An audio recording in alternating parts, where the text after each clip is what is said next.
Hey YouTube. Well, not too long ago I did a two-part video on making a brand new laptop computer out of a retro 1980 Radio Shack TRS 80 color computer 1. Got that all completed, got it working, still works pretty good. And so this is the original motherboard I showed in my other videos where I got this all out of from that case. Here's the original keyboard as I showed before in my other videos. I have it connected up to this motherboard now, and like I mentioned in my other videos, now this motherboard I took it out of the plastic case I used. It only has 4K RAM in it, and there's a little jumper in there. You can sort of see the jumper is set for just for 4K RAM, and in order to have it extended color basic, I have to have that ROM chip in it, the extended color basic ROM. And then I have to change out all these little memory chips to 16K, but even 16K is not going to really bring me much of anything, so I probably won't use this for anything, but I would like to see if it still works, as the guy I bought it from on eBay wasn't sure if it would work or not and didn't know. And so I thought I would go ahead and I took the power supply and got it all plugged in. Got it plugged into the wall. I've got the one little small wire plugged into it, and so I just wanted to see if it would work. And I have seen other videos from other YouTubers where they buy quite an expensive adapter box, and it doesn't always really work very well, or plugs into this RF modulator box right there, and on that female end, and you can probably see it's maybe the date code on it. It's from like 1980, 1981, the very latest. But then you can also see on some of these chips, if you know how to read the date codes, I believe the date code on here is going to be right at, oh no, it's going to be 1981. Looks like June of 81. I kept thinking it was like straight 1980, although that chip's 1980. And that's 81, and then you have I'm not sure what the date code is on that. I'm sure some of you know. And then that's 1980. Well, no, the chip is made in 81. So I kept thinking this all this time was like a 1980 board, but it's I guess it turns out to be an 81. But sort of the same difference. It's one of the very early TRS 80 color computer 1. So I just wanted to see if it would work. So now what I was going to show you was you don't necessarily have to have a really expensive adapter box you get on Amazon or eBay or whichever. I'd like to show you that many of these newer TVs like this one, it will have a cable input very much like this. And this is just a connector box that I have connected on to the back of the TV. So I have all my inputs all in here, and one of them is for the cable, like a cable TV. So I have this RG6 cable plugged into it, and then if I run it all the way on over here, what I used to do back in the 80s, late 80s, many TVs at that time had or would have the cable input into it. So back then, if you didn't want to, if you had this, if you only had this, and you had no way to plug this into a, to this, because the little connector is different, just for a couple of bucks, you could buy this, and that's go ahead and you tighten up the cable on that end, and there you have your RF male end there, and just a few bucks a piece. So I'm going to try to hold the camera here. So now I went ahead and I got the cable screwed on there, and you get your RF male end on it, and trying to use my other free hand some way.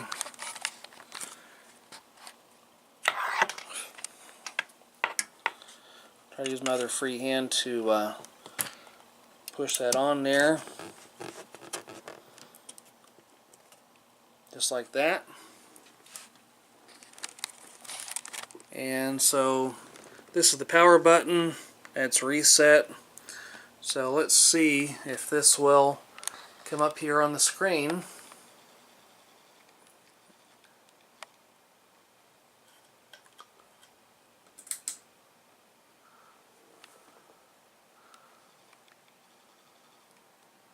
And there you have your, probably can't see it too well, but it's the Color Basic 1.0, 1980 Tandy, and that's all you're going to see on that.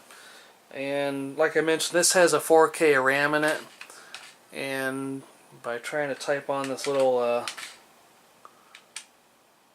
keyboard here I got just laying there, only got like 2K 2K RAM to use anything with, unless I get into machine language, and I can use the whole 4K RAM or 16K RAM if I really wanted to get through all the trouble of upgrading it. So then you get your reset button. So then you got that working, and then the other thing, you have all one of the things that people may not know is, you to do a clear screen at CLS, and you can pick a number like 6, or no, not 66, that won't work, but you can do a CL, and it takes a while for the keyboard to register some keys, because the keyboard's probably needs to be worked on or cleaned or whatever, so it's going to take like several tries to just show you one simple tiny little thing. And especially when the little keyboard is jumping around everywhere. But let's see if I can do another.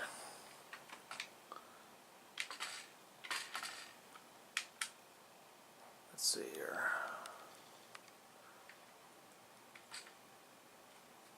So the keyboard is just really bad. It's just going to keep on repeating numbers and letters and all of that kind of stuff until I finally just give up all on it.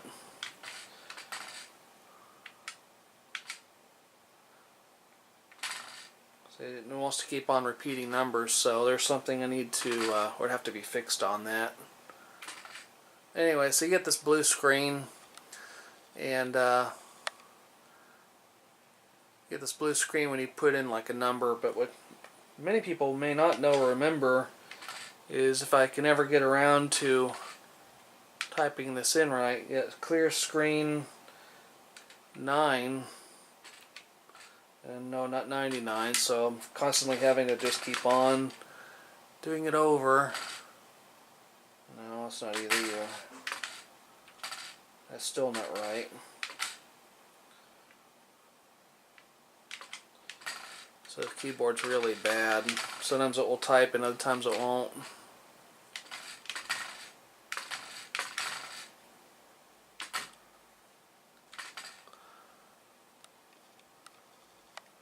Anyway, so if you type in clear screen 9, you get a Microsoft message on the top corner, and it will do that for anything, any number you type with a clear screen 9 to clear screen 10, whatever, you'll have a Microsoft message all on it.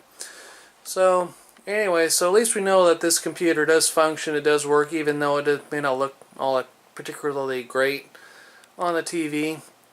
But at the very minimum, you do have a picture on this very widescreen TV, and without spending a whole load of money on Amazon or eBay for some adapter box that may not be compatible or will even work. So, like I mentioned earlier, all you got to do is spend a few bucks on this little cable to RF adapter at Amazon or even eBay, whichever. Just screw your cable all on it, push it in to the box, and I'm sure there's capacitors all in here that need to be changed and swapped out. Well, I mean, you may not be able to do that because everything's potted in there, so that you probably can't do that.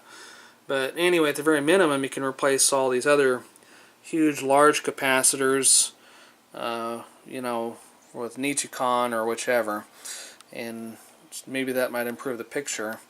So I also just bought another Color Computer 1, and remember correctly, that does have 16K RAM in it with Extended Color Basic ROM.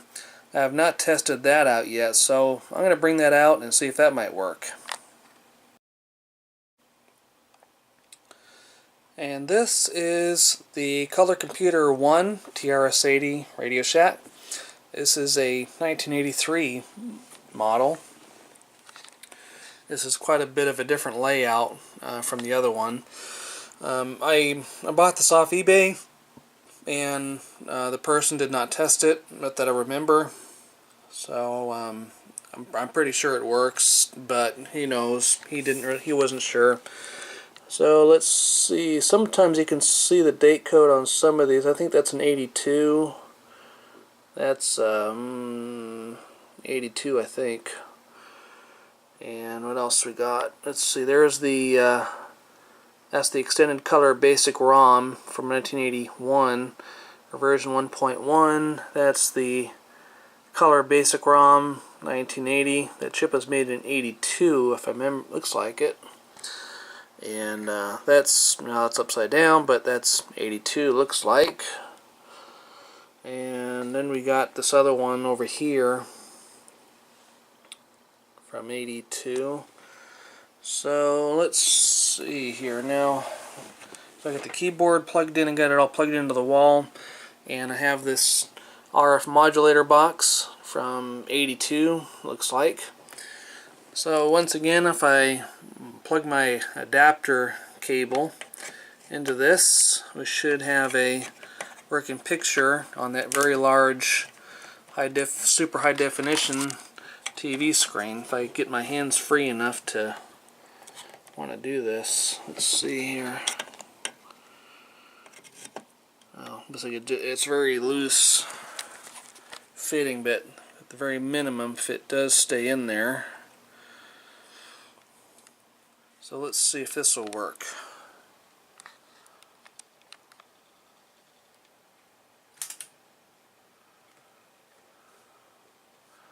And there we have the Extended Color Basic 1.0 1980 by Tandy from Microsoft.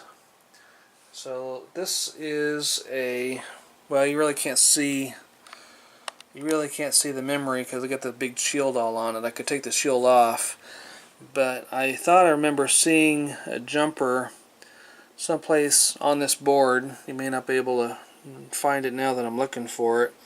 I think my memory was it was a 16K of RAM.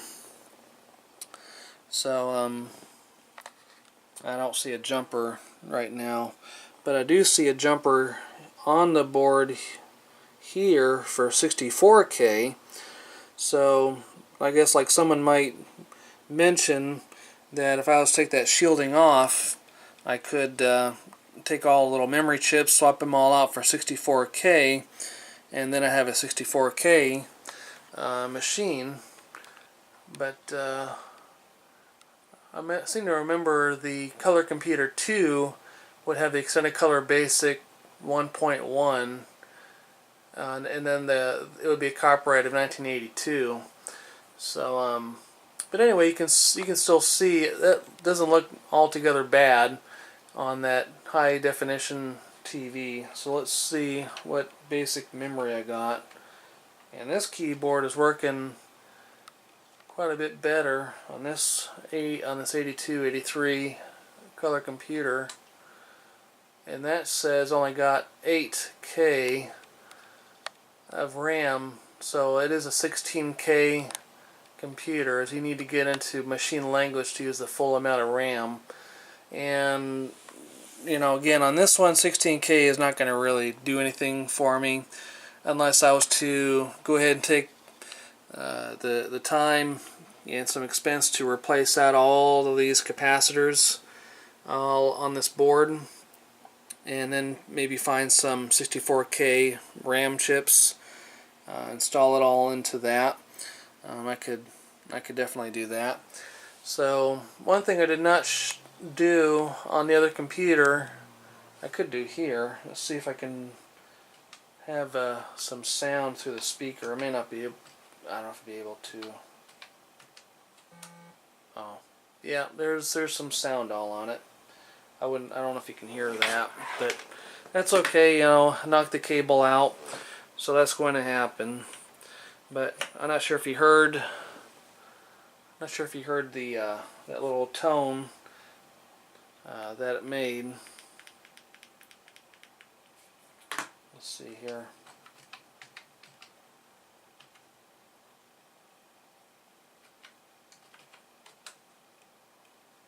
Now I can't hear anything. That's